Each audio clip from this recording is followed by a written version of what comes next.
Hi hello మిత్రులారా, country top channel కి స్వాగతం సుస్వాగతం. మీరందరూ బాగుండాలి, అందులో నేను ఉండాలి. ఇంతవరకు ఈ ఛానల్ ని సబ్స్క్రైబ్ చేసుకోకపోతే వెంటనే సబ్స్క్రైబ్ చేసుకోండి. అలాగే ఈ వీడియో కనుక మీకు నచ్చినట్లయితే లైక్ చేయండి, షేర్ చేయండి, కామెంట్ రూపంలో మీ విలువైన అభిప్రాయాన్ని తెలియజేయండి. ధన్యవాదములు.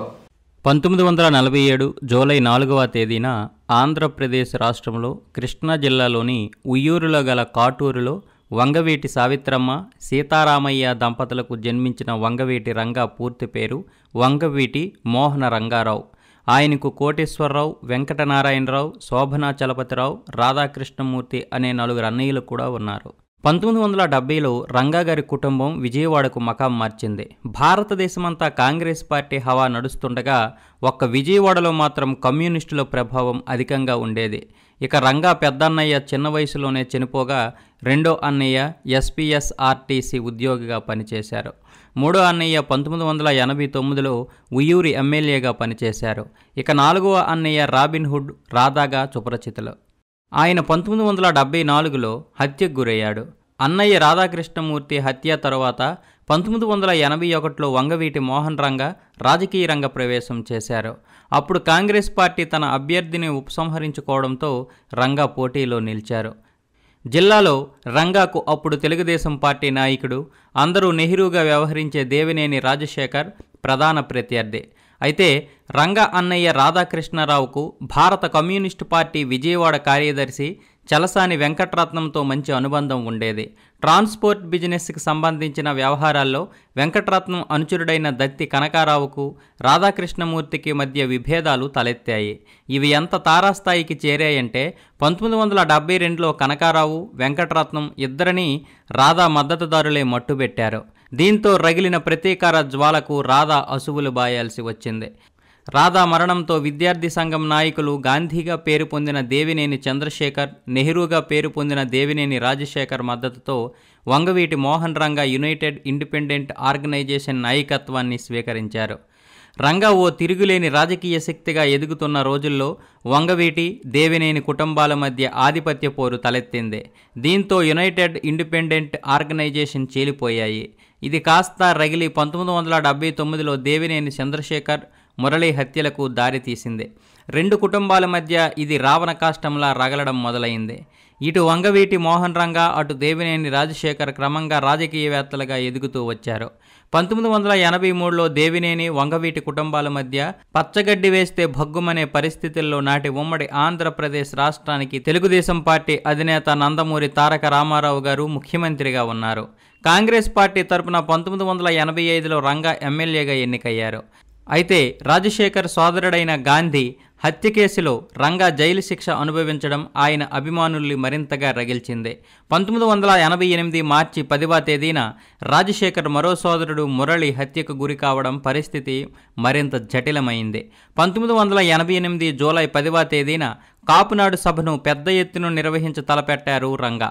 దీంతో ఆ సభ నిర్వహణకు కొద్ది రోజుల ముందు రంగాను అరెస్టు చేసి జైలుకు పంపించింది తెలుగుదేశం ప్రభుత్వం.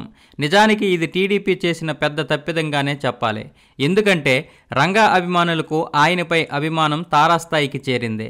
రంగా జైలులో ఉన్న కులాలకు అతీతంగా లక్షల మంది హాజరు కాగా సభా ప్రాంగణం రంగా నామస్మరణతో మారుమ్రోగిపోయింది.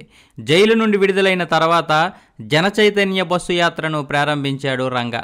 ఇక వ్యక్తిగత విషయానికొస్తే చెన్నుపాటి రత్నకుమారిని ప్రేమించి పెళ్లి చేసుకున్నాడు వంగవీటి మోహన్ రంగా.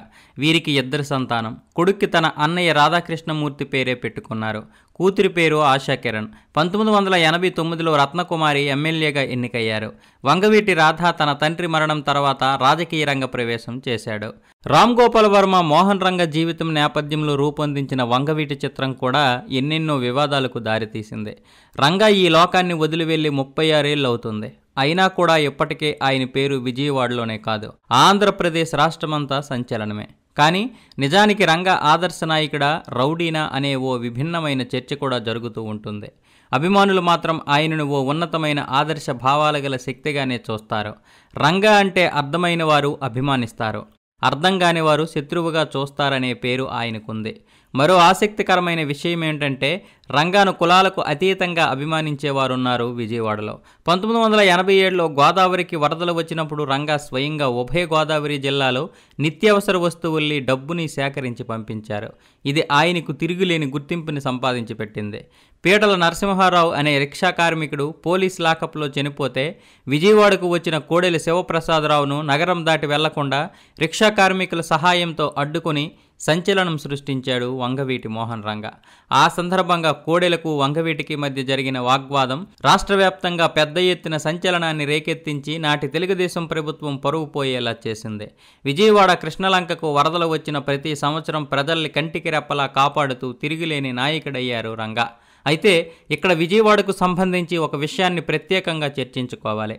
1970లలో విజయవాడలో పోలీస్ వ్యవస్థ నామమాత్రంగానే ఉండేది.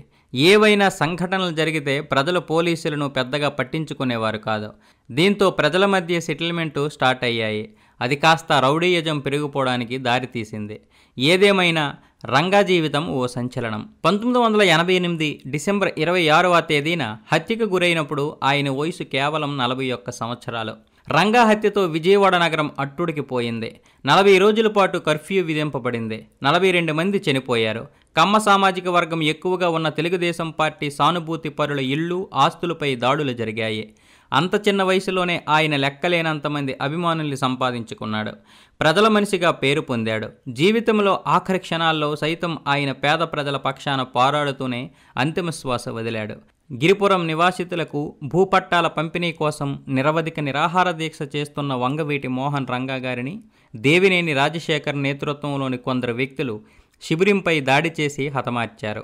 ఈ దుర్వార్త విన్న రంగా అభిమానులు గుండెలు ముక్కలయ్యాయి. లక్షల మంది అభిమానుల్ని సంపాదించుకుని ఎంతో రాజకీయ భవిష్యత్తు గల ఒక మహానాయకుడు అర్ధాంతరంగా దివికేగడాన్ని వారు జీర్ణించుకోలేకపోయారు. ఆయన జీవించింది కేవలం 41 సంవత్సరాల కాలమే అయినప్పటికీ ప్రజల గుండెల్లో శాశ్వతమైన స్థానాన్ని సంపాదించుకున్నారు. రంగా అంటే ఆయన అభిమానుల దృష్టిలో ఒక పేరు కాదు, తిరుగులేని తారక మంత్రం. ఆయన ఒక వ్యక్తి కాదు, మహాశక్తి. అందుకే రంగా మన మధ్య భౌతికంగా లేకపోయినప్పటికీ ఆయన పేరు మాత్రం ఎప్పటికీ ఆంధ్రప్రదేశ్లోనే కాదు 2 తెలుగు రాష్ట్రాల్లో కూడా వినపడుతుంది. ఈ వీడియో కనుక నచ్చినట్లయితే లైక్ చేయండి, షేర్ చేయండి, కామెంట్ చేయండి. సబ్స్క్రైబ్ చేసుకోకపోతే వెంటనే సబ్స్క్రైబ్ చేసుకోండి. అలాగే మనం పెట్టే ప్రతి వీడియో నోటిఫికేషన్ రావాలంటే తప్పకుండా బెల్ ఐకాన్ క్లిక్ చేయండి. తెలుగు వారికి వందనం, తెలుగు జాతికి అభివందనం. భారత్ మాతా కీ జై. జై Hind. Hi, this is Roja. For more interesting updates please subscribe country thoughts. Hi, నేను మీ వేణు. మీ అభిమాన హీరోల బయోగ్రఫీ కోసం please subscribe country thoughts. Hi friends, నేను మీ రచరవి. ఫ్రెండ్స్, మీకు ఇంట్రెస్టింగ్ వీడియోస్ కోసం please subscribe country thoughts. Hi అండి, నేను మీ fun bucket Bharat. Please subscribe to Country thoughts. Hi friends, నేను మీ దేవేనాని. Please subscribe country thoughts. Please subscribe and share country thoughts. Hi అందరికీ నమస్కారం, నేను మీ Madhupriya. Please subscribe to Country Thoughts YouTube channel.